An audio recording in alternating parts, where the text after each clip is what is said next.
दोस्तों घरेलू हिंसा अधिनियम को लेकर सुप्रीम कोर्ट का एक बहुत बड़ा फैसला आया है, 2024 में आया है दोस्तों। और सुप्रीम कोर्ट ने अपने फैसले में यह साफ किया है कि डीवी एक्ट यानी कि घरेलू हिंसा अधिनियम, डोमेस्टिक वायलेंस एक्ट, ये देश की हर महिलाओं पर लागू होता है और ये एक सिविल नेचर का कानून है और इस तरह भारत की हर महिला पर लागू होता है, चाहे वो महिला किसी भी धर्म की हो, किसी भी सामाजिक बैकग्राउंड से ताल्लुक रखती हो दोस्तों।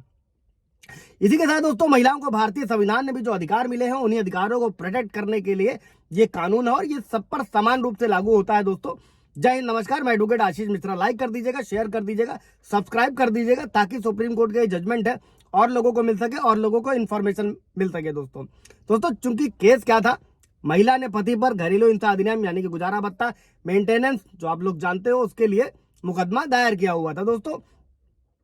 कोई सवाल जवाब अगर आप लोगों का होगा इससे रिलेटेड तो कमेंट में पूछ लीजिएगा, या तो वीडियो बना दिया जाएगा या फिर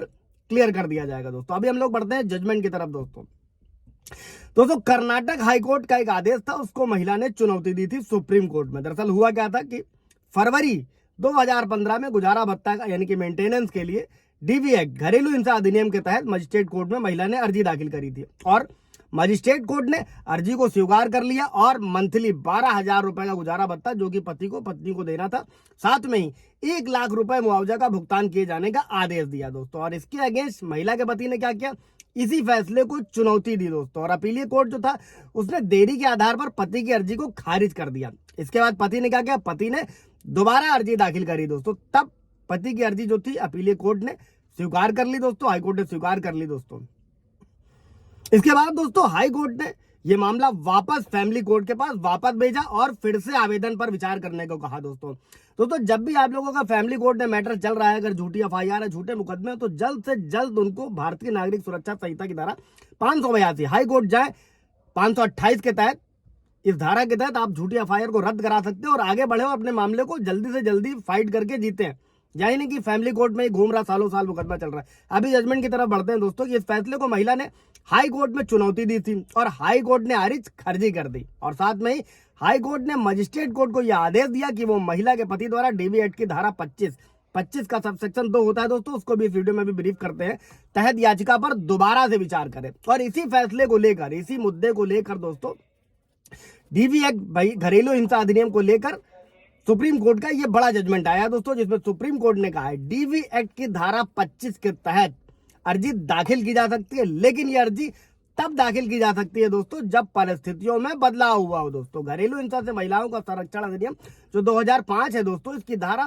25 के सबसेक्शन 2 में परिस्थितियों में बदलाव होने पर भरण पोषण यानी कि मेंटेनेंस में परिवर्तन, संशोधन या निरसन का प्रावधान है दोस्तों। यदि आपको घरेलू हिंसा अधिनियम के तहत भरण पोषण का भुगतान करने का आदेश दिया जाता है दोस्तों, तो धारा 25 के सबसेक्शन 2 का उपयोग किया जा सकता है। साधारण शब्दों में परिस्थितियों में बदलाव के बाद आदेश में बदलाव के लिए याचिका दायर करी जा सकती है। मान लीजिए किसी का आज मेंटेनेंस बांधा गया है, एक मुस्कुराती जा रही है और आगे चल के उसकी इनकम में या किसी तरीके से परिस्थितियों में बदलाव होता है, तो सबसेक्शन 25 धारा 25 के सबसेक्शन 2 के तहत अर्जी दाखिल करी जा सकती है दोस्तों डीवी एक्ट। और परिस्थितियों में बदलाव का मतलब यहाँ इनकम में बदलाव से है दोस्तों, यानी धारा 25(2) का इस्तेमाल तब हो सकता है जब परिस्थितियों में बदलाव होता है किसी तरीके से। इसी के साथ में सुप्रीम कोर्ट ने कहा कि पति इसलिए अर्जी दाखिल नहीं कर सकता है कि उसके द्वारा जो भुगतान किया गया है उस पैसे को रिफंड किया जाए दोस्तों। और सुप्रीम कोर्ट ने अपीलीय कोर्ट और हाई कोर्ट के फैसले को खारिज कर दिया दोस्तों। ये था Supreme Court judgement DV Act के लिए जो कि महिलाओं के पक्ष में था दोस्तों। कोई सवाल जवाब होगा पूछ लीजिएगा। Thank you.